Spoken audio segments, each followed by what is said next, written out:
Wabarakatuh. Nama saya Siti Nur Atika binti Mat Reza. Saya nak berkongsikan tentang satu cerita ataupun komik 10 Januari 1914 di Teluk Panglima, Garang, Kuala Langat, Selangor. Muhammad Salahuddin ini merupakan ijazah senior Combright pada tahun 1934 dari Victoria Institution, Kuala Lumpur. Dan juga Muhammad Salahuddin ni dia berbakat dalam pergerakan seni komik semasa.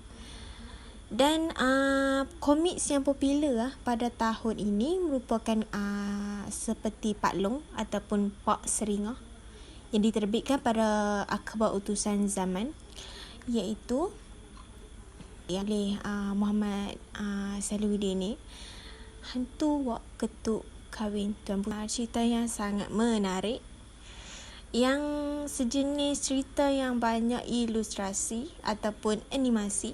Biasanya cerita ni digayakan dengan tidak realistik. Seterusnya yang saya dapat kongsikan lagi, gambar ataupun rangkaian gambar yang dimaksudkan terdapat dari sini juga kebanyakan membuat dalam bentuk gaya kritikan ataupun kritikan yang selalu mengubah dalam masa sepanjang zaman. Seterusnya yang saya dapat kongsikan, dia juga mengikut undang ini. Dalam komiks ini banyak translation ataupun caption. Siapa agaknya yang berharap tolong? Entahlah ngah, mari kita tengok. Itu hantu Wak Ketuk lah. Dia kahwin dengan Tuan Puteri rupanya. Bunyi macam kelakar kan? Sebab itu Muhammad Salahuddin ni dia lebih gemar membuat kartun yang ada komedi, tak ada macam formal sangat, in a footstep, ataupun lebih kepada scope of subject, dialog yang menarik kan. Saya nak ceritakan sikit ataupun nak kongsikan serta kepantasan untuk kita berfikir untuk mencapai kejayaan kita. Itu yang konsep ataupun matlamat yang digunakan oleh Muhammad Salahuddin. Sebab tu, and that's why Muhammad Salahuddin ni dia terkenal pada era ni dalam menghasilkan komiks ataupun jalan cerita yang menarik, yang memberikan ramai audiens dan memberikan ramai peminat. Sebab tu generasi sekarang kita digalakkan untuk meniru ataupun menjadikan beliau ataupun sebagai alumni iaitu Muhammad Salahuddin sebagai contoh supaya kita boleh melakukan dalam generasi sekarang ni.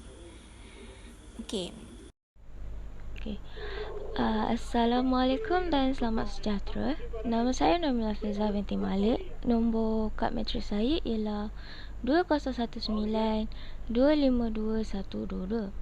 Hikayat Pelanduk Jenaka atau lebih dikenali cerita Sang Kancil. Dia daripada filem animasi pendek yang pertama dihasilkan Malaysia dan ditayangkan pada tahun 1983. Filem Sang Kancil ni dia ada banyak jenis, iaitu contoh dia macam Sang Kancil dan Monyet, Sang Kancil dan Buaya, Sang Kancil dan Gajah. Setiap cerita ni dia ada nilai murni dia tersendiri. Oleh itu, saya akan menerangkan salah satu kartun animasi hikayat, iaitu hikayat Sang Kancil dan Monyet. Pada suatu pagi, Sang Kancil yang bijaksana dan sahabat karibnya sedang menikmati keindahan alam semula jadi. Terdapat seekor monyet yang berdekatan di kawasan Taman Peliharaan Sang Kancil dan kura-kura. Dengan lincahnya, si monyet ini bergayut ke sana ke sini dengan megah, dengan kebolehannya untuk bergayut, Oleh itu, penghuni-penghuni yang lain dia marah terhadap monyet sebab dia telah ganggu ketenteraman binatang-binatang lain di kawasan tersebut. Tetapi, tiba-tiba monyet tu berhenti bergaya dan dia ternampak sesuatu, iaitu buah-buahan yang sangat ranum kat situ. Kata monyet, "Ranumnya buah-buahan di sini, siapa punya agaknya?" Kata monyet tersebut. Monyet pun berkata sendiri, "Oh, rupanya sang kancil dan kura-kura." Selepas monyet melihat sang kancil dan kura-kura dekat situ yang rajin bekerja, bukan seperti monyet yang malas, lantas monyet itu bergerak ke arah sang kancil dan kura-kura sambil memegang perutnya. Sambil itu, sang monyet meminta tolong dekat sang kancil. "Tolong, tolong, dah 4 hari aku tak makan. Tolonglah berikan aku sedikit makanan. Kasihanlah aku." Monyet berpura-pura sakit di depan 2 sahabat baik itu. "Apalah saja yang engkau nak dari taman kami. Makanlah sepuas hati engkau, monyet." "Terima kasih kancil, terima kasih kura-kura," ujar monyet setelah berjaya memperdaya sang kancil dan kura-kura. Sang monyet pula dia mendesak, nak itu, nak ini sambil jari menuding ke arah pokok cili yang nampak menarik. Tetapi sang kancil berkata, tak boleh monyet, kita tak boleh makan buah itu," larang sang kancil sambil dibantu kura-kura di sebelahnya. "Aku tak peduli, aku tak peduli, aku nak juga." Monyet yang tamak dan degil itu masih berkeras mahu mengambil cili itu untuk dimakan. Walaupun sang kancil dah menghalang monyet untuk makan, tetapi sang monyet tetap mengambil cili itu lalu memakannya beberapa batang sekaligus. Tiba-tiba, monyet terasa berapi dan mukanya merah akibat kepedasan yang melampau. Pengajaran yang kita dapat daripada kisah hikayat sang kancil dan si monyet ini, iaitu pengajaran yang pertama, jangan tamak. Yang kedua, mendengar nasihat orang lain. Dan yang ketiga, jangan berdendam. Itu sahaja daripada hikayat sang kancil dan monyet. Akhir sekali, kita sambung pula dengan contemporary. Macam sebelum ni kita dengar before independence and after independence. And for now, kita akan dengar contemporary, iaitu yang moden punya. Okay. Untuk kartun pilihan moden, kami pilih Upin dan Ipin. Ini kerana Upin dan Ipin dan kawan-kawan ialah sebuah siri animasi tayangan singkat Malaysia yang dihasilkan oleh syarikat animasi Let'sgo Production yang gunakan logo tempurung kelapa dengan katak. Dan juga nama bagi 2 watak utama siri ini iaitu Upin Ipin. Pada asalnya, Upin Ipin ni direkakan sebagai watak sampingan untuk filem Geng Penggambaraan Bermula yang diasaskan oleh Haji Burhanuddin Razi dan isterinya Haja Ainun Arif pada tahun 2005. Dengan aspek kebudayaan Malaysia yang berlatarkan kampung yang serba santai, dapat untuk menarik minat pasaran antarabangsa. Populariti dia bukan sahaja di Malaysia, malah di beberapa negara lain yang mengimport siri ini, khususnya daripada Indonesia. Siri Upin Ipin yang ditukarkan bahasa kepada Indonesia. Seperti yang sedia maklumlah kan, musim pertama Upin Ipin ni diterbitkan khusus sempena sambutan bulan Ramadan pada tahun 2007 untuk mendidik kanak-kanak erti dan kepentingan bulan mulia. Seperti yang kita tahu, siri animasi Upin Ipin ni dia terdapat 15 musim dan tidak terhad pada televisyen. Dia mempunyai 525 episod.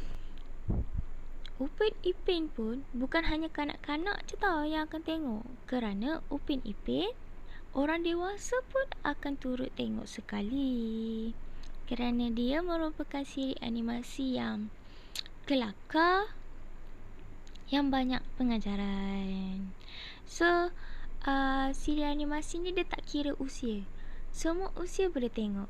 Orang tua ke, orang muda ke kanak-kanak atau baby. Semua boleh tengok.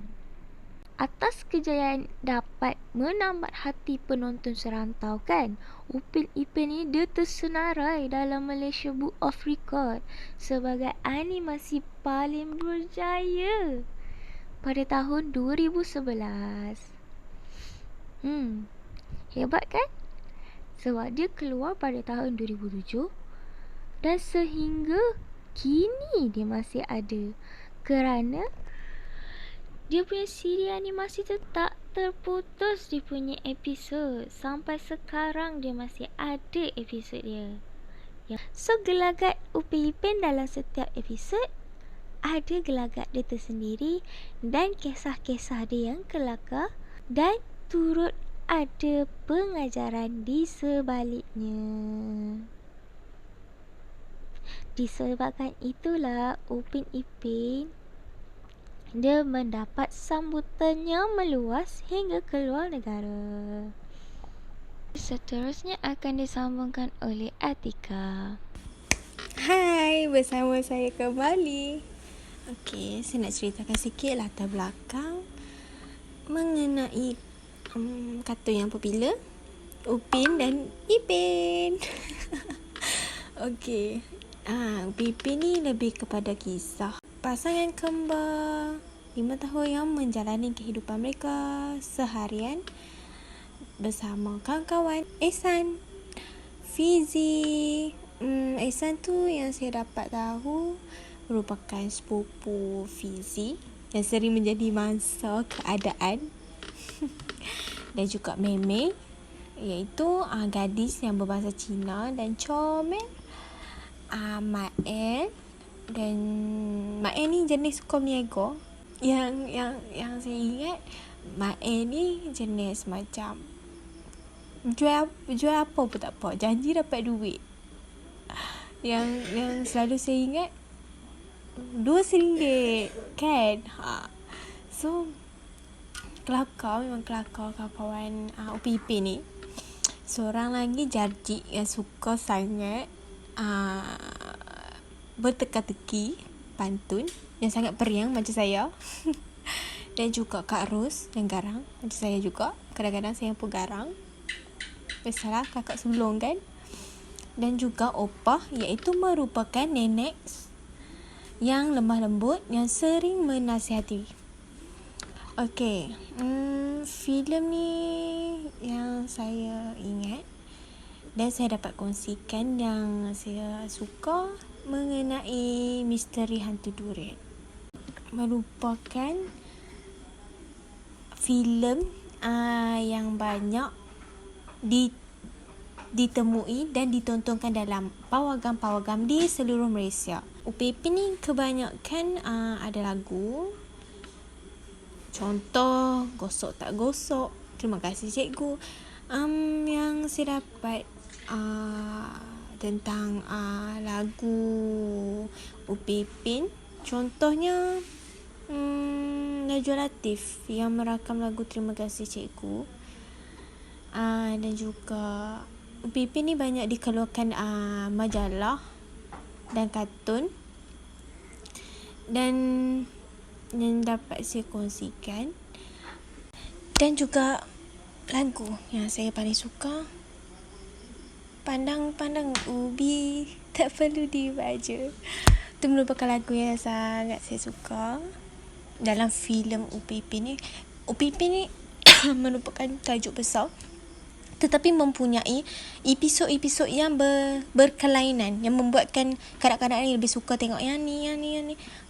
Itu merupakan contoh ataupun latar belakang yang saya dapat kongsikan mengenai Upin dan Ipin.